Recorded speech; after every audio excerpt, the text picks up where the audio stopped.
My name is Gavin Evans, and this is my review of Hocus Pocus. The movie, not the song Hocus Pocus by Focus, but that is the best name and name of artist in a song ever. It's just so much fun to say. Hocus Pocus by Focus, Hocus Pocus by Focus. Really great song too. But anyways, this is a movie that lots of people love. Lots of people grew up watching it and love it because of that. And I totally understand if you love this movie because of nostalgia. And I do think this is a good movie to watch in the fall time because of all the fall-like qualities here on display. It's got the fall feel to it. It's got the fall look to it. It's very fall-y in its approach. And I do think movies like this that are somewhat gateway horror movies are not made nowadays as much as they should be. This is not a horror movie in any way, but it can be a movie on the past to kids watching horror movies eventually. So I like that about it. And I do think this movie starts off incredibly well. In fact, I'd say the first act is really strong. I think it sets the story up really well. It sets the characters up really well. It sets the stakes up really well. I like the flashback sequence it begins with of how we see these witches capture this girl trying to suck her life force so they could become younger, and how they turned her brother into this cat for eternity. Like, for some reason, people getting turned into an animal really gets under my skin. Like in The Witches, when he gets turned into a mice, when he gets turned into a singular mouse, it really bothers me. There's just something very horrific about that because nobody would believe you. Nobody would know that it's really you. And you're just left to see everyone grieve you and act like you're not there, but you are. So I really do like the idea and how the witches get stopped and they get hung. Great introduction, and then you get introduced to the main characters of Max.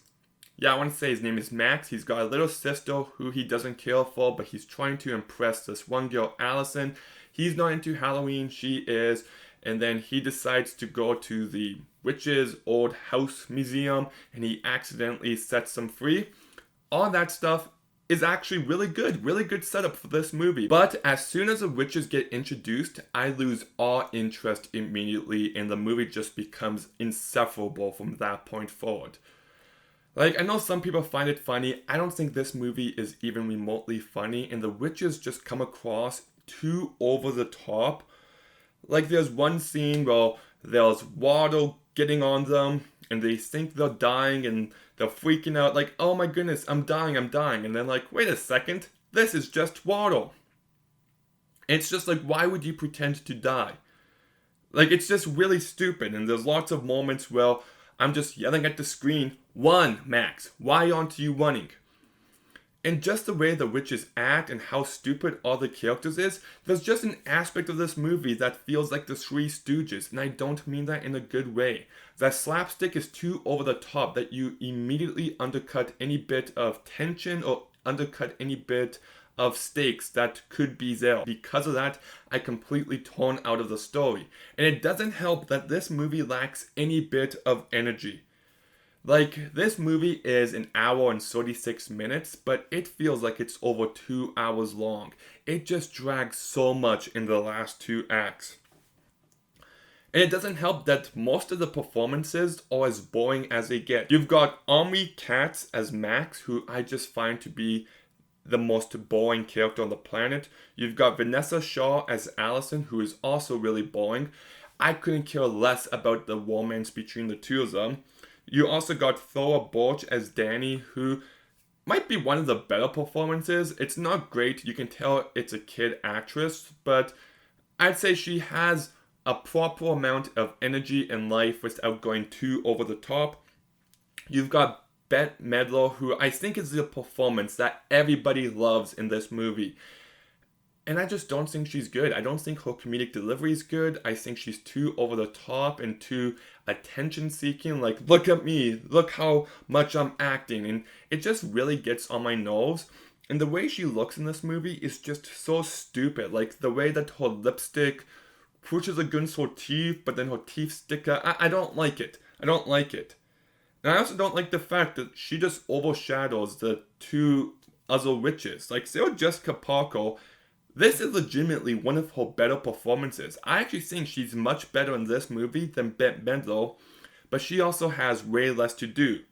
Cassie Nejumi is also in this movie, but she has nothing to do. And I just wish that they let those two witches shine a bit more, so it wasn't just Bette Midler trying to steal the show the entire time. You also got Doug Jones, who is an actor I've actually met, and I'm not kidding when I say this. He is the nicest guy on the planet. Just despite all the gross, disgusting creatures and people he plays in movies and TV shows, he is such a nice guy.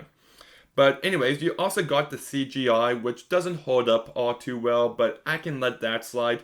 I actually do like the makeup and the sets and the costumes. They're at the graveyard and the ground shaking and there's that beam of green light underneath. I do like all that. And I do like the look of the book, made with the human skin and the eye. I like that. But this movie is just insufferable for me. I've watched it 2 times, and both times I've gone in with an open mind, hoping that I love it, and both times I've been let down, and it's just a movie I never want to watch again. It lacks any bit of energy or personality in the last 2 acts. It is such a boring movie that drags. But at the same time, it manages to be an over-the-top Three Stooges cartoon, and you think the two would contrast each other, but no, the movie manages to be both at the same time and the worst elements of both at the same time. That one song number with Bette Midler is so stupid. I didn't find the story was told in an effective way from the second act on. I don't think any of the comedy hits in any way. I wish they kind of approached the horror genre a bit more and didn't make this zombie character so goofy and stupid. So yeah, this movie, I get why people love it. I get it if you have nostalgia for it. But to me personally, I've never enjoyed it. So I'm going to go ahead and give Hocus Pocus a 3.5 out of 10. At the time of recording this review, I haven't seen the second movie yet, but all I'll say is that I'd be shocked if it's any good at all. But have you seen the first Hocus Pocus? What did you think about it? Let me know in the comments down below. Make sure you like, make sure you comment, make sure you subscribe. Stay tuned for some more videos soon, and Gavin out.